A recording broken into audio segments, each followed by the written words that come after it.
പൊതുവെ എല്ലാവർക്കും ഒരു സംശയമാണ് വിദേശത്തുള്ള ആൾക്കാർക്ക് നമ്മൾ ഇന്ത്യൻസിനോട് എങ്ങനെ ആറ്റിറ്റ്യൂഡ് എന്നുള്ളത്. ഞാൻ 6 വർഷം പഠിച്ചാണ്, എനിക്കിതുവരെ മോശമായിട്ടുള്ളൊരു എക്സ്പീരിയൻസ് അവരെ കയ്യിൽ ഉണ്ടായിട്ടില്ല. നമ്മൾ അങ്ങോട്ട് വലിയ പ്രശ്നത്തിലൊന്നും പോകാൻ മതി.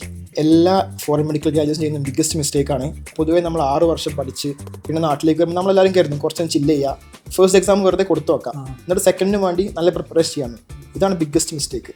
പാരൻസിനോട് എനിക്ക് പറയാനുള്ള ഒരു കാരണം എന്ന് വെച്ചാൽ, ഒരിക്കലും നിങ്ങൾ നിർബന്ധിച്ചിട്ട് നിങ്ങളെ കുട്ടികളെ ഒരിക്കലും MBBS പറഞ്ഞേക്കണം, വിദേശത്തായാലും നാട്ടിലായാലും.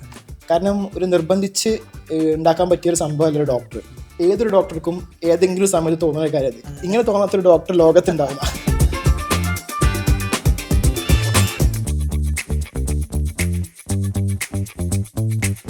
വിദേശത്ത് MBBS നോക്കുന്ന സ്റ്റുഡൻസും പാരൻസും നിരന്തരമായിട്ട് നമ്മുടെ ചോദിക്കുന്ന ചോദ്യമാണ്, ജോർജിയയിലെ MBBS വാലിഡ് ആണോ? അതുപോലെ തന്നെ ജോർജിയയിൽ പഠിച്ച സ്റ്റുഡൻസ് FMG എക്സാം ആരെങ്കിലും എഴുതിയിട്ടുണ്ടോ? ജോർജിയയിലെ ഡോക്ടേഴ്സ് നാട്ടിൽ പ്രാക്ടീസ് ചെയ്യുന്നുണ്ടോ? ഇങ്ങനെയുള്ള നിരന്തരമായിട്ടുള്ള ചോദ്യങ്ങൾ നമ്മുടെ ചോദിക്കുന്നതാണ്. ഇന്ന് നമ്മൾ ഇൻട്രൊഡ്യൂസ് ചെയ്യാൻ വേണ്ടി പോകുന്നത്, ജോർജിയയിലെ 6 വർഷത്തെ MBBS പഠനം പൂർത്തിയാക്കി നാട്ടിലെ FMG exam, foreign medical graduate exam first അറ്റംപ്റ്റിൽ ക്ലിയർ ചെയ്ത് നാട്ടിലെ 1 വർഷത്തെ ഇൻറ്റേൺഷിപ്പും കഴിഞ്ഞ് ഗവൺമെൻറ് ഹോസ്പിറ്റൽ പ്രാക്ടീസ് ചെയ്യുന്ന ഡോക്ടർ റിസിൻ റഹ്മാനാണ്. Doctor Rizin Rahman, welcome. Doctor, straight to the point, വിദേശത്ത് MBBS പഠിക്കാൻ വേണ്ടി പോകുന്ന ഒരു സ്റ്റുഡൻറ്റ് ആദ്യമായിട്ട് ശ്രദ്ധിക്കേണ്ട ഒരു കാര്യം എന്താണ്? വിദേശത്ത് പോയിട്ട് MBBS എടുക്കാൻ ആഗ്രഹിക്കുന്ന ഒരു വിദ്യാർത്ഥിയാണ് നിങ്ങളെന്നുണ്ടെങ്കിൽ, ആദ്യമായിട്ട് നിങ്ങൾ ഒരു സെൽഫ് ഇവാലുവേഷൻ ചെയ്യുക. അതായത് നിങ്ങൾ ഈ കോഴ്സിന് ആപ്റ്റാണ്, നിങ്ങൾക്ക് ഈ കോഴ്സിനോടൊരു പാഷൻ ഉണ്ട് എന്ന് നിങ്ങൾ സ്വയം ഉറപ്പുവരുത്തുക. അതുപോലെ തന്നെ ഈ കോഴ്സിലേക്ക് വരുന്നതോടുകൂടി നിങ്ങളുടെ അടുത്ത 6 വർഷം എങ്ങനെയാണ് ഉണ്ടാകാൻ പോകുന്നത് എന്നതിനെ പറ്റി വ്യക്തമായൊരു ധാരണ നിങ്ങൾക്ക് വേണം. കാരണം ബാക്കിയുള്ള കോഴ്സിനെ പോലെ ഒരിക്കലും കാണരുത്. 6 വർഷം നിങ്ങൾ അത്രയും മെൻ്റലി പ്രിപ്പയർ ചെയ്യണം. അതുപോലെ അത്രയും ഹാർഡ് വർക്കും ഡെഡിക്കേഷനും ഉണ്ടെങ്കിൽ മാത്രമേ നിങ്ങൾക്ക് ഇതിൽ സക്സസ് ആകാൻ പറ്റുള്ളൂ. അതുപോലെ ഇമ്പോർട്ടൻ്റ് ആയ ഒരു കാര്യമാണ് നിങ്ങൾ ഏത് കൺട്രി ചൂസ് ചെയ്യുന്നു, അതുപോലെ ഏത് കോളേജ് ചൂസ് ചെയ്യുന്നു എന്നുള്ളത്. നിങ്ങൾക്ക് ആപ്റ്റായ കോളേജ്, ഫിനാൻഷ്യലി അതുപോലെ തന്നെ നിങ്ങളുടെ ലൈഫ് സ്റ്റൈലിന് ഒത്ത ഒരു കൺട്രി നിങ്ങൾ ചൂസ് ചെയ്യുന്നു. അതിന് എക്സ്പേർട്സിൻ്റെ സഹായം തേടുക. അതുപോലെ തന്നെ അവിടെ പഠിക്കുന്ന കുട്ടികളുമായി കമ്മ്യൂണിക്കേഷൻ ചെയ്യുക. അവിടുത്തെ ഡ്രോബാക്സും അതുപോലെ പോസിറ്റീവ് കാര്യങ്ങൾ നിങ്ങൾ വ്യക്തമായി മനസ്സിലാക്കുക. എന്നിട്ട് നിങ്ങൾ തീരുമാനത്തിലേക്ക് എത്തുക. ഡോക്ടർ, നമുക്ക് ഇന്ത്യയിൽ നിന്ന് MBBS എടുക്കാൻ നമുക്ക് നീറ്റ് മാൻഡേറ്ററി ആണ്. നീറ്റ് വരാൻ വേണ്ടി പോവാണ്. നീറ്റിന് എഴുതാൻ പോകുന്ന കുട്ടികൾ ശ്രദ്ധിക്കേണ്ട കാര്യങ്ങൾ എന്തൊക്കെയാണ്? നീറ്റ് എക്സാം എഴുതാൻ പോകുന്ന ഒരു സ്റ്റുഡൻ്റ് ആണെങ്കിൽ തീർച്ചയായിട്ടും അവർ അറിഞ്ഞിരിക്കേണ്ട കുറച്ച് കാര്യങ്ങളുണ്ട്. അതിലൊന്നാണ് നീറ്റിൻ്റെ പാറ്റേൺ. ഒരു കോമ്പറ്റേറ്റീവ് എക്സാമാണ്, അപ്പോൾ അതിൻ്റെ ഒരു പാറ്റേണിനെ പറ്റി വ്യക്തമായൊരു ധാരണ വേണം. അതായത് എല്ലാ വർഷവും നീറ്റിന് ചോദിക്കുന്ന കുറച്ച് ചോദ്യങ്ങളും ഏതൊക്കെ ടോപ്പിക്സും ഉണ്ട്. ആ ടോപ്പിക്സ് ഏതൊക്കെയാണെന്ന് വ്യക്തമായിട്ട് അവർ പഠിച്ചിരിക്കുക. അതുപോലെ തന്നെ അവസാന ദിവസങ്ങളിൽ പുതിയ ടോപ്പിക്സ് പഠിക്കാതെ വെക്കുക. ഓൾറെഡി അവർ പഠിച്ച ടോപ്പിക്സ് വീണ്ടും വീണ്ടും റിവൈസ് ചെയ്തിട്ട് അവരെ പ്രിപ്പറേഷൻസ് ബെസ്റ്റാക്കി വെക്കുക. ഒരു എക്സാമിന് പോവുകയാണ്, അപ്പോൾ അവരെ ഇമ്പോർട്ടൻറ്റ് തിങ്ങാണ് അവരെ മെൻ്റൽ ഹെൽത്ത്, ഫിസിക്കൽ ഹെൽത്ത്. അപ്പോൾ അവർ പ്രോപ്പറായിട്ട് സ്ലീപ്പ് കിട്ടുന്നുണ്ട്, നല്ല പ്രോപ്പർ ഹൈഡ്രേഷന്, നല്ല ന്യൂട്രീഷ്യസ് ഫുഡ് കഴിക്കുന്ന ഉറപ്പ് വരുത്തുക. അല്ലാതെ ഇപ്പോൾ എക്സാമിന് തലേന്ന് ഉറങ്ങാതെ ഫുൾ ഇരുന്ന് പഠിച്ചിട്ട് രാവിലെ ഉറക്കം തൂങ്ങി എക്സാമിന് പോയാൽ അവർക്ക് എല്ലാം പഠിച്ചിട്ടുണ്ടെങ്കിൽ പോലും അവരുടെ ബ്രെയിൻ വർക്കിംഗ് ആവില്ല. അപ്പോൾ ഈ കാര്യങ്ങളൊക്കെ ഒന്ന് ശ്രദ്ധിച്ചാൽ അവർക്ക് അടിപൊളിയായിട്ട് എക്സാം എഴുതാൻ പറ്റും. അതുപോലെ തന്നെ ഡോക്ടർ, നമുക്ക് നീറ്റിനെ കുറിച്ച് ഒരുപാട് മിത്തുകളും കൺഫ്യൂഷൻസും ഉണ്ട്. നീറ്റ് ആക്ച്വലി എപ്പോഴാണ് എടുക്കേണ്ടത്, എന്താണ് ശരിക്കും? ഈ ഫോറിൻ മെഡിക്കൽ എഡ്യൂക്കേഷൻ എടുക്കാൻ ഉദ്ദേശിക്കുന്ന ഒരാൾക്കുള്ള ബേസിക് റിക്വയർമെൻ്റ് ആണ് നീറ്റ് എക്സാം ക്ലിയർ ചെയ്യണമെന്നുള്ളത്. ഇപ്പോൾ കുറേ പരസ്യങ്ങളൊക്കെ കാണാറുണ്ട്, നിങ്ങൾ 3rd year 4th year NEET clear ചെയ്താൽ മതി, അല്ലെങ്കിൽ കഴിഞ്ഞ് വരുമ്പോൾ നീറ്റ് എഴുതിയാൽ മതി എന്നൊക്കെ. അതൊക്കെ തികച്ചും തെറ്റായൊരു ധാരണയാണ്. NMC റൂൾ പ്രകാരം നിങ്ങൾ ഒരു പുറത്തെ കൺട്രിയിലേക്ക് പഠിക്കാൻ പോകുന്നുണ്ടെങ്കിൽ പോകുന്നതിൻ്റെ മുന്നിലുള്ള മിനിമം റിക്വയർമെൻറ്റ് നീറ്റ് ക്വാളിഫിക്കേഷൻ വേണമെന്നില്ലാണ്. അതായത് ഫോർ എക്സാമ്പിൾ, നിങ്ങൾ സെപ്റ്റംബർ ഇൻടേക്കിലേക്ക് അഡ്മിഷൻ എടുക്കാൻ ഉദ്ദേശിക്കുന്നുണ്ടെങ്കിൽ അറ്റ്ലീസ്റ്റ് മെയിലെങ്കിലും നീറ്റ് ക്ലിയർ ചെയ്യണം. എന്നാൽ മാത്രമേ നിങ്ങൾക്ക് അവിടെ അഡ്മിഷൻ എടുക്കാൻ പറ്റുള്ളൂ. എന്നാൽ മാത്രമേ നിങ്ങൾക്ക് പഠിച്ച് നാട്ടിലേക്ക് വരുമ്പോൾ അവിടെ വർക്ക് ചെയ്യാൻ പറ്റുള്ളൂ. ഇതാണ് NMC റൂൾ പ്രകാരം. അതുപോലെ തന്നെ ഡോക്ടർ, ശരിക്കും ഫോറിൻ MBBS വാലിഡ് ആണ്? ഒരുപാട് ആളുകൾ പറയാറുണ്ട് ഫോറിൻ MBBS വാലിഡ് അല്ല, നിങ്ങൾ പഠിച്ച് തിരിച്ചു വന്നു കഴിഞ്ഞാൽ ഇന്ത്യയിൽ വർക്ക് ചെയ്യാൻ വേണ്ടി പറ്റില്ല. നിങ്ങൾ വിദേശത്ത് MBBS എടുത്തൊരു ഡോക്ടറാണ്.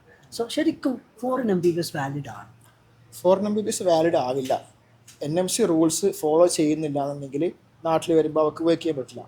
എന്നാൽ correct NMC guide lines follow ചെയ്യുന്ന ഒരു കോളേജിൽ നിന്ന് അവർ MBBS ക്ലിയർ ചെയ്തു, നാട്ടിൽ വരുമ്പോൾ FMG എക്സാം ക്ലിയർ ചെയ്തു, ഒരു 1 ഇയർ ഇൻറ്റേൺഷിപ്പും കഴിഞ്ഞിരിക്കുന്നെങ്കിൽ നാട്ടിൽ നിന്ന് പഠിച്ചിറങ്ങിയ സെയിം ഡോക്ടറെ വാല്യൂ ആണ് ഒരു വിദേശത്ത് നിന്ന് പഠിച്ച MBBS ഡോക്ടർ. അതുപോലെ തന്നെ ഡോക്ടർ, ഫോറിൻ MBBSും ഇന്ത്യൻ MBBSും തമ്മിലുള്ള ഡിഫറൻസസ് എന്താണ്? പല ആളുകളും പറയാറുണ്ട്, ഫോറിൻ MBBS പഠിച്ച് ഇവിടെ എത്തിക്കഴിഞ്ഞാൽ നമുക്ക് ഒരുപാട് ഡിസ്ക്രിമിനേഷൻസ് നമ്മൾ ഫേസ് ചെയ്യേണ്ടി വരും.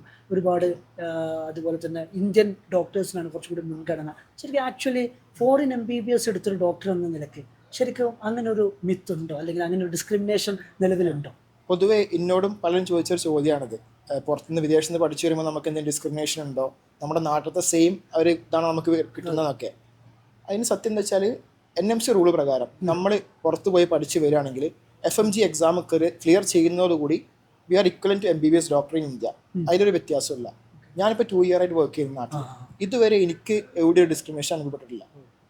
നമ്മുടെ ഫസ്റ്റ് ഓഫ് ഓൾ നമ്മുടെ നോളജ്, പിന്നെ നമ്മുടെ ഡിഗ്രീൻ്റെ വാല്യൂ, അത് അവിടെ പഠിച്ചാലും ഇവിടെ പഠിച്ചാലും FMG എക്സാം ക്ലിയർ ചെയ്യുന്നതോടുകൂടി നമ്മൾ same as an MBBS doctor in ഇന്ത്യയാണ്.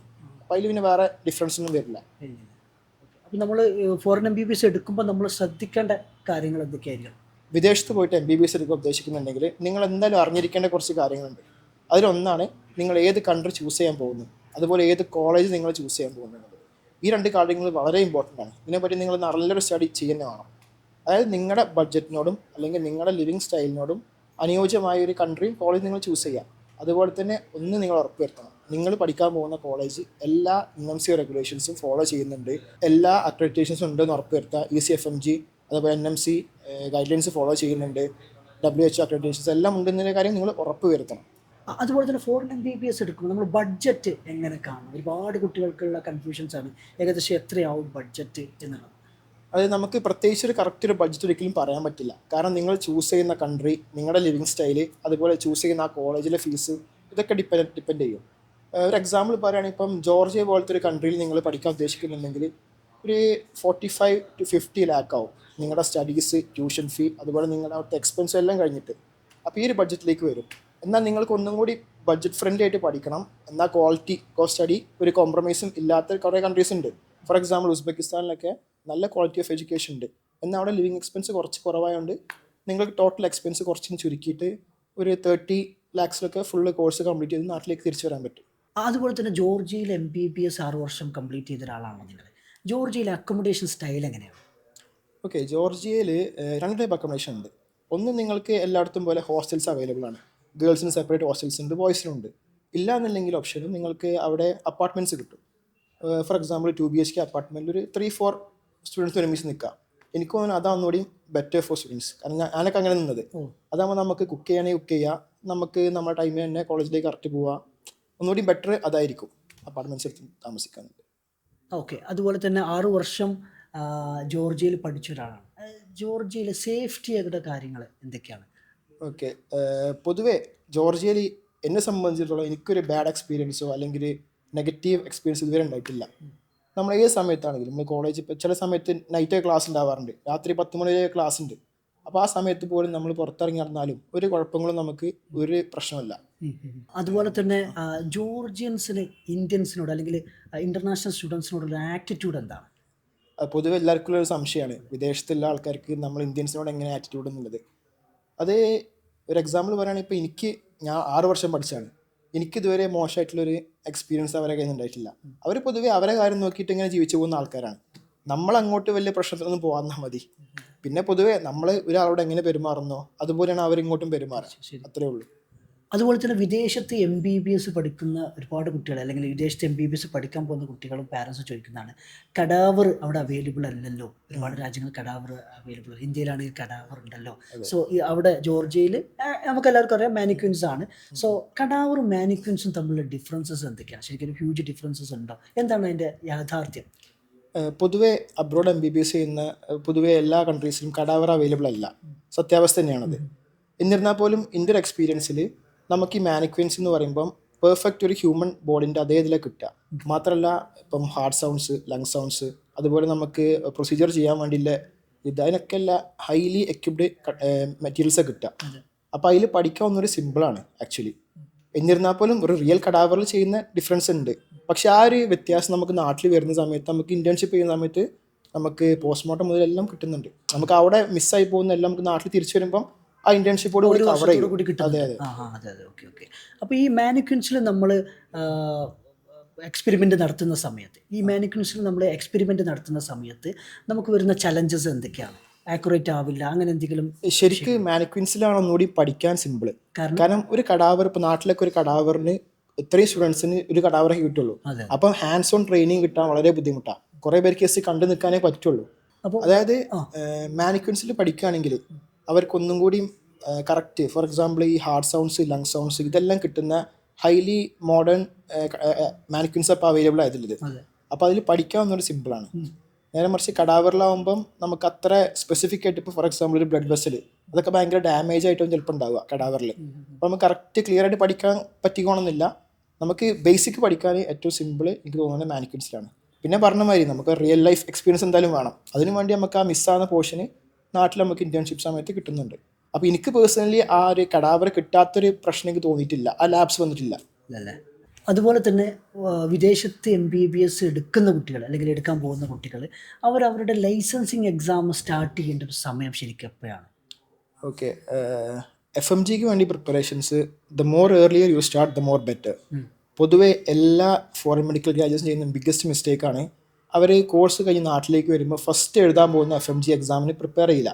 കാരണം അവരെ പറഞ്ഞിട്ടും കാര്യമില്ല. പൊതുവേ നമ്മൾ 6 വർഷം പഠിച്ച് പിന്നെ നാട്ടിലേക്ക് വരുമ്പോൾ നമ്മളെല്ലാവരും കരുതും കുറച്ച് ചില്ല് ചെയ്യുക, ഫസ്റ്റ് എക്സാം വെറുതെ കൊടുത്തു നോക്കാം, എന്നിട്ട് സെക്കൻഡിന് വേണ്ടി നല്ല പ്രിപ്പറേഷൻ ചെയ്യാമെന്ന്.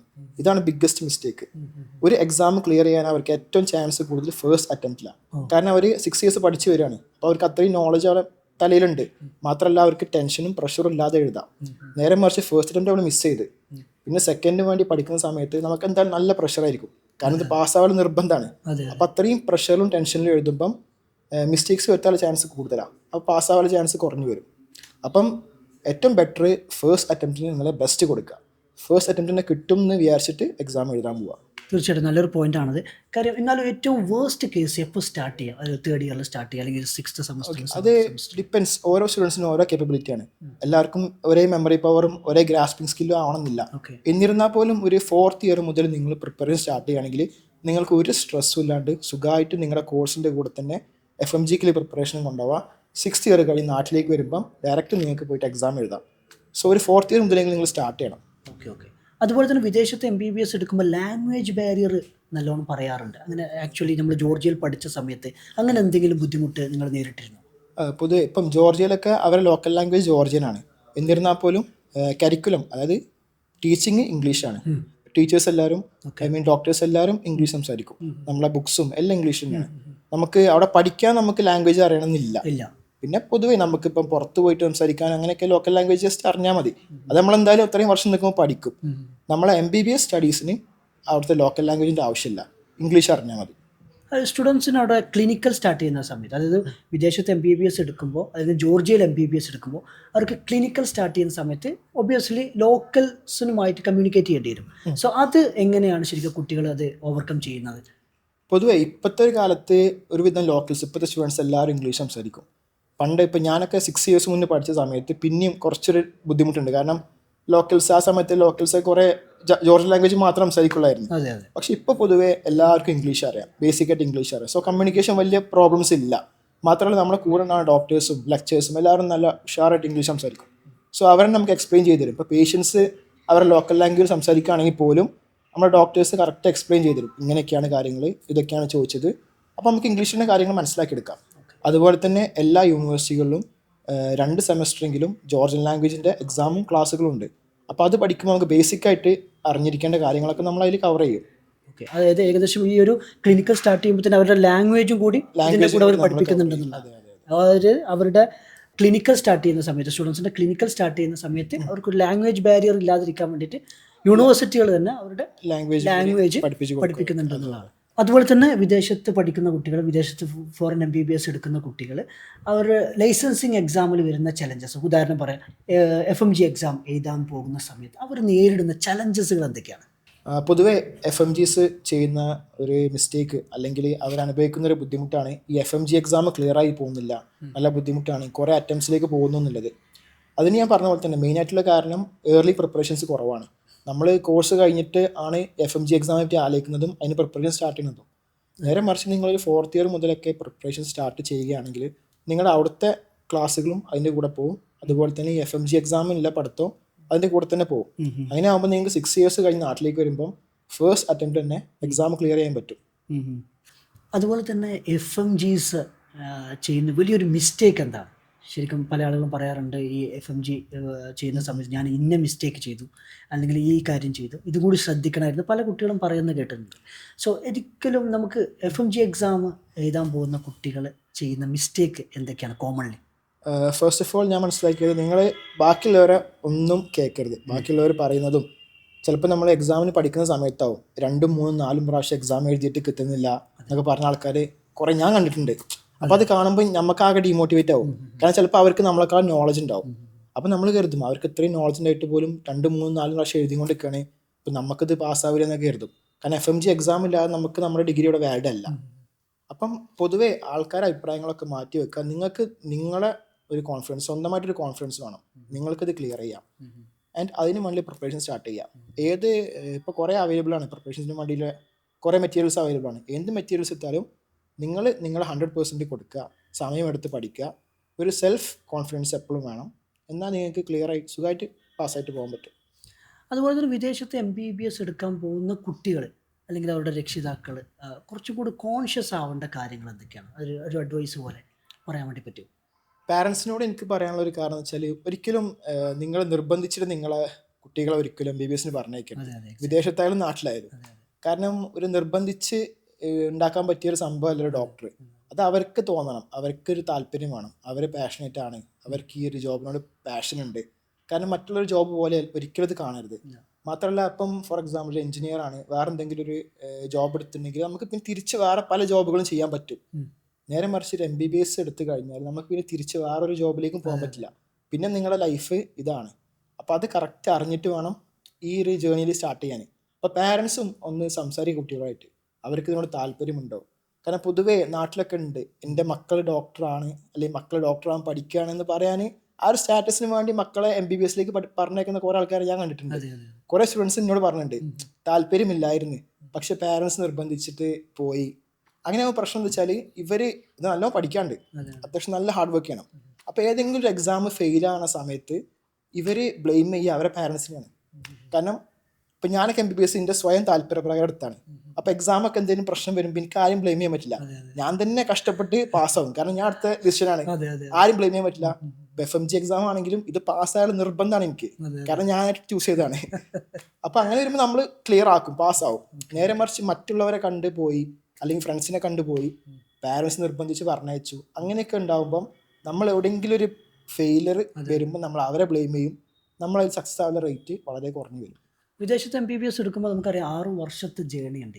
സോ ഇൻ ബിറ്റ്വീൻ ഇപ്പം നിങ്ങളുടെ ഒരു പേഴ്സണൽ എക്സ്പീരിയൻസ് വെച്ചിട്ട് പറയുകയാണെങ്കിൽ ഇൻ ബിറ്റ്വീൻ ഇത് എടുക്കേണ്ടില്ലായിരുന്നു, ഇതൊരു വലിയൊരു അബദ്ധമായി പോയി എന്ന് തോന്നിയിട്ടുണ്ടോ എപ്പോഴെങ്കിലും?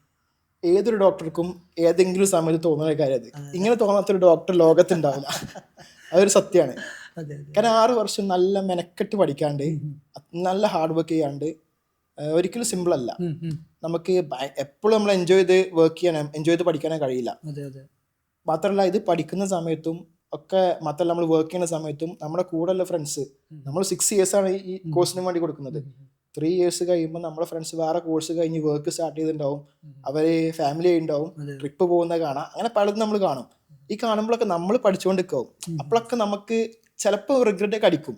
പക്ഷേ അവിടെ ഒന്നും നിങ്ങളുടെ മനസ്സ് പതരാതെ നിങ്ങളുടെ ലക്ഷ്യത്തിന് വേണ്ടി മുന്നോട്ട് പോവുകയാണെങ്കിൽ അതിനുള്ള ഔട്ട്കമ്മും അതിനുള്ള ബെനിഫിറ്റ്സും ബൈ ടൈം നിങ്ങൾക്ക് കിട്ടുന്നില്ല, ഷുവറാണ്. അതെ തീർച്ചയായിട്ടും. കാരണം നമുക്ക് തന്നെ ഒരു പേഴ്സണലായിട്ടൊരു എക്സ്പീരിയൻസ് ഉണ്ട്. ഒരു കഴിഞ്ഞ ഇൻടേക്കിലേക്ക് ഒരു സ്റ്റുഡൻറ്റ് നമ്മുടെ അടുത്ത് അഡ്മിഷൻ എടുക്കാൻ വേണ്ടി വന്നു, സ്റ്റുഡൻറ്റും പാരൻറ്റും ഉണ്ട്. അപ്പോൾ ആ വന്ന സമയത്ത് പാരൻ്റ് നമ്മുടെ അടുത്ത് പേഴ്സണലായിട്ട് പറയുണ്ടായി, ഇവരിങ്ങനെ ഒരു ആഗ്രഹം പെട്ടെന്ന് പറയുന്നുണ്ട്, ഇങ്ങനെ ഒരു MBBS എടുക്കണം, ഡോക്ടർ ആവണം എന്നൊക്കെ പറയുന്നുണ്ട്. അപ്പോൾ നിങ്ങളൊന്ന് അവൻ്റെ അടുത്തൊന്ന് സംസാരിച്ച് നോക്കൂ എന്ന് പറഞ്ഞു. നമ്മൾ അവരുടെ അടുത്ത് സംസാരിച്ചു, പേഴ്സണലായിട്ട് അവരുടെ അടുത്ത് സംസാരിച്ചു.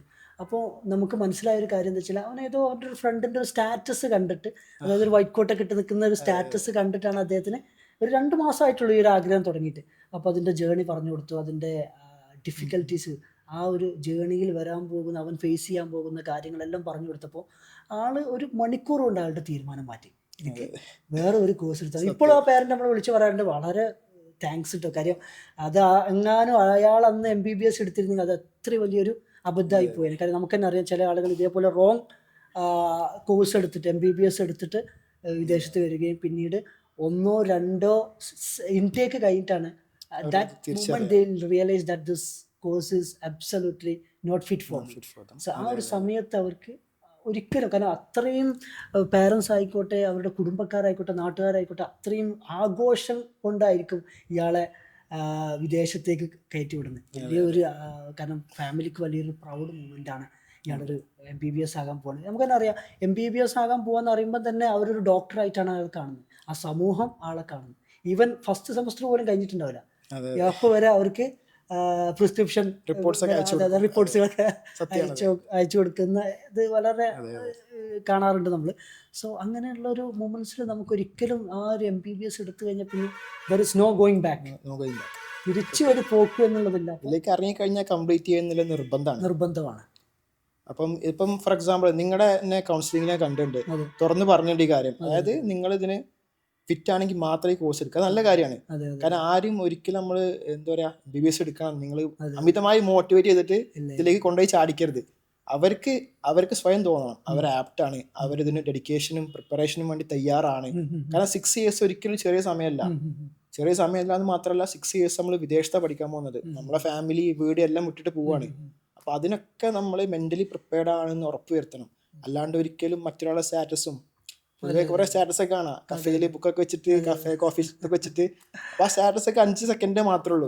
ശരിക്കും രാത്രി എത്ര പഠിക്കാണ്ടെന്നുള്ളത് ശരിക്കും വിളിച്ചു വെച്ചാൽ മനസ്സിലാവും. അതാ പറഞ്ഞ അവിടെ പഠിക്കുന്നൊരു കുട്ടിയായിട്ട് കമ്മ്യൂണിക്കേറ്റ് ചെയ്യുക കറക്റ്റ്. അപ്പൊ അവര് കൃത്യമായി പറഞ്ഞു കൊടുക്കും എങ്ങനെയുണ്ട് പഠിക്കാൻ കാര്യങ്ങൾ. ഒരിക്കലും ഇൻസ്റ്റാഗ്രാമിലും ഫേസ്ബുക്കിലും കാണുന്ന ഫോട്ടോസും വീഡിയോസും കണ്ടിട്ട് MBBSലേക്ക് വരരുത്. നിങ്ങൾ ഇതിനെ പറ്റി സ്റ്റഡി നടത്തുക കറക്റ്റ് ആയിട്ട്. ഇപ്പൊ ഫോണിൽ തന്നെ കിട്ടും നിങ്ങൾക്ക് എല്ലാം. ഗൂഗിൾ ടൈപ്പ് ചെയ്ത് കറക്റ്റ് കോളേജിനെ പറ്റിയിട്ടും ഈ കോഴ്സിനെ പറ്റിയിട്ടും അതുപോലെ തന്നെ പഠിക്കുന്ന നിങ്ങൾ റിലേറ്റീവ്സോ അല്ലെങ്കിൽ ഫ്രണ്ട്സോ ആരെങ്കിലുമൊക്കെ ആയിട്ട് കോൺടാക്ട് കിട്ടും. അപ്പോൾ കറക്റ്റ് കാര്യങ്ങൾ അന്വേഷിച്ചിട്ട് നിങ്ങൾ സമയമെടുത്തിട്ടൊരു തീരുമാനം എടുക്കുക, MBBS വിദേശത്ത് ചെയ്യണോ വേണ്ടോ എന്നുള്ളത്. അതുപോലെ തന്നെ പല ആളുകളും പറയാറുണ്ട് വിദേശത്ത് MBBS വളരെ സിമ്പിളാണ്, ആർക്കും വേണമെങ്കിലും പോയി എടുക്കാം, പെട്ടെന്ന് പാസ്സാവും. സത്യത്തിൽ അതിൻ്റെ യാഥാർത്ഥ്യം എന്താണ്?